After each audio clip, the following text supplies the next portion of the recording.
సీమాంధ్ర ప్రజల మనోభావాలతో కాంగ్రెస్ పార్టీ ఆడుకుంటోందని వైఎస్సార్ కాంగ్రెస్ పార్టీ తిరుపతి ఎమ్మెల్యే భూమన కరుణాకర్ రెడ్డి ధ్వజమెత్తారు. రాష్ట్ర విభజన వల్ల సీమాంధ్రలోని చేతి వృత్తుల వారు సైతం తీవ్రంగా నష్టపోవాల్సి వస్తుందన్నారు. నడి రోడ్డుపై బుట్టలు అల్లుతూ ఆయన నిరసన తెలిపారు. రాహుల్ గాంధీని ప్రధానిని చేయడానికి సోనియా గాంధీ రాష్ట్రాన్ని విభజించాలని కుట్ర పన్నుతోందని విమర్శించారు.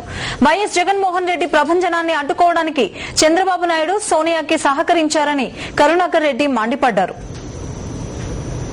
ఈ ప్రాంతం విభజన జరిగితే ఉప్పునీటి ఎడారిగా మారిపోతుంది. సోనియా గాంధీ గారు, ఆమెకు వెన్ను దన్నుగా నిలిచినటువంటి చంద్రబాబు నాయుడు గారు ఇద్దరు కలిసి ఈ సీమాంధ్రలో ఉన్నటువంటి 6 కోట్ల మంది ప్రజల యొక్క జీవితాలతో చెలగాటమాడుతూ వాళ్లను మళ్లీ ఆటవిక మానవులుగా మార్చటానికే కంకణబద్దులయ్యారు.